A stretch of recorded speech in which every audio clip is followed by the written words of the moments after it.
Aryono Miranat selaku pelatih ganda putra PBSI mengungkapkan kelemahan Fajar Alfian, Muhammad Rian Ardianto usai gagal di BWF World Tour Finals 2023. 6 wakil Indonesia gagal memenuhi ekspektasi publik karena tidak ada satupun pemain yang lolos ke final BWF World Tour Finals 2023, Minggu 17 Desember 2023.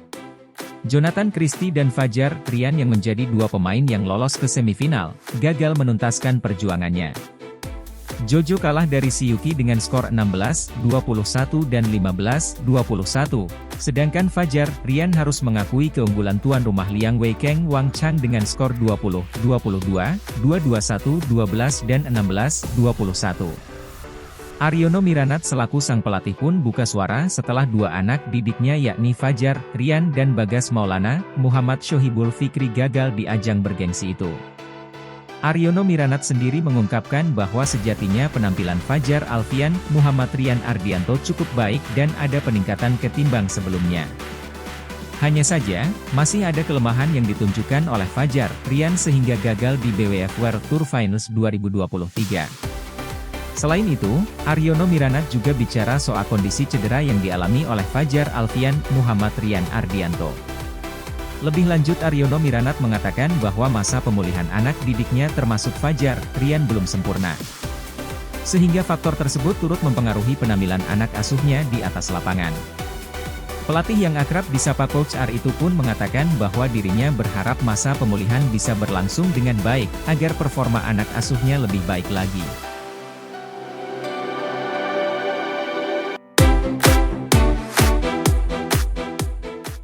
Babak fase grup baru saja berakhir dengan sejumlah pertandingan seru telah disuguhkan di putaran ketiga BWF World Tour Finals 2023, Jumat 15 Desember 2023. Salah satu pertandingan menarik ialah duel antara Anthony Sinisuka Ginting versus Viktor Axelsen di grup A Tunggal Putra. Duel tersebut berlangsung sangat seru dan mendebarkan, di mana kedua kubu saling adu gebuk untuk meraih kemenangan. Salah satunya ialah terdapat momen sengit antara Ginting versus Axelsen yang berlangsung di babak ketiga atau rubber game.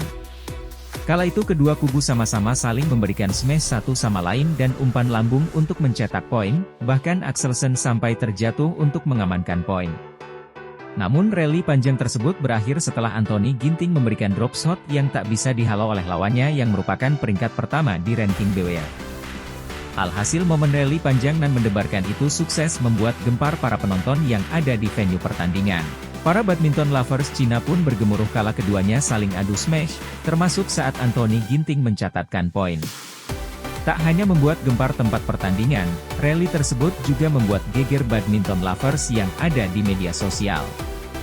Badminton lovers yang ada di media sosial pun mengaku dibuat tegang dengan rally panjang antara Anthony Ginting versus Axelsen.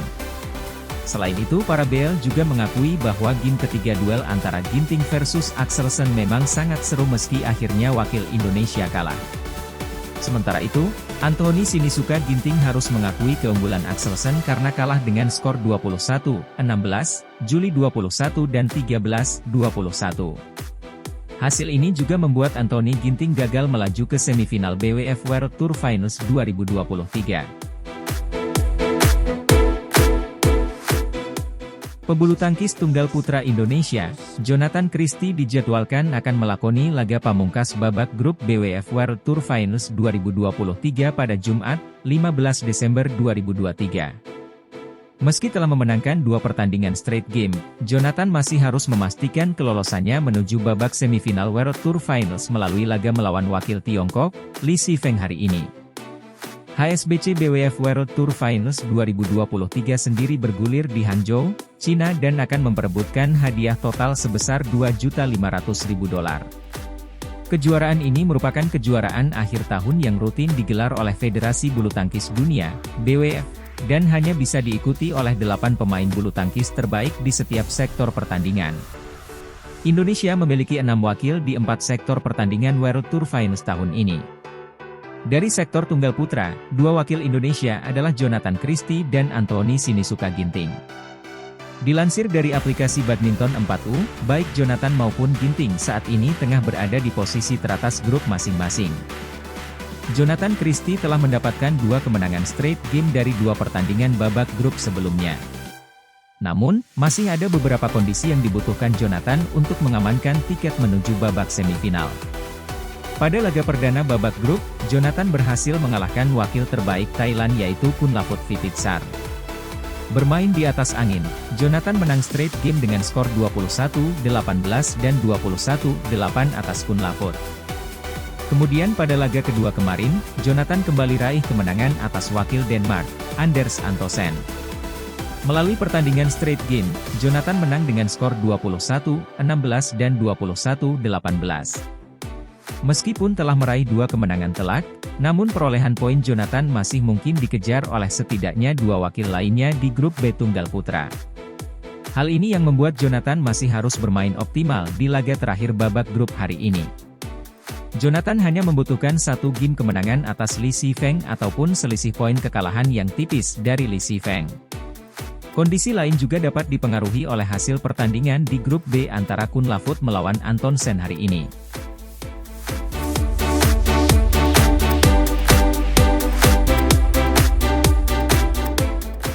Kata-kata Anthony Ginting usai tertatih-tatih hadapi Kodai Naraoka di laga perdana BWF World Tour Finals 2023. Matchday 1 grup A sektor tunggal putra itu digelar di Hangzhou Olympic Sports Center Gymnasium, China, pada Rabu 13 Desember 2023. Hasilnya, Anthony Ginting sukses menuntaskan perlawanan Kodai Naraoka dengan kemenangan.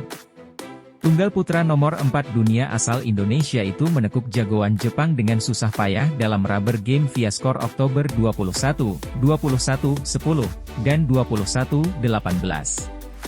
Bahkan, Anthony Ginting sampai dibuat tertatih-tatih setelah menghadapi perlawanan Kodai Naraoka. Kendati demikian, pemain 27 tahun asal Cimahi, Bandung, itu tetap bersyukur atas kemenangan yang diraihnya dalam laga perdana grup A. Terlebih, Anthony Ginting mendapat suntikan motivasi dari para penonton yang menjadi salah satu faktor kemenangannya atas Kodai Naraoka. Dukungan dari mereka membuat Ginting mampu comeback di game kedua dan ketiga. Di sisi lain, Anthony Ginting mengaku belum bisa menerapkan strateginya dengan konsisten di game pertama sehingga kalah. Namun di game ketiga, pemain asal Cimahi itu tidak lengah dan tidak mempertahankan tempo hingga fokus menerapkan strateginya. Kemenangan ini membuat Anthony Ginting berada di peringkat kedua grup A. Selanjutnya, tunggal putra nomor 1 Indonesia itu akan menantang wakil tuan rumah, Siuki, Kamis 14 Desember 2023.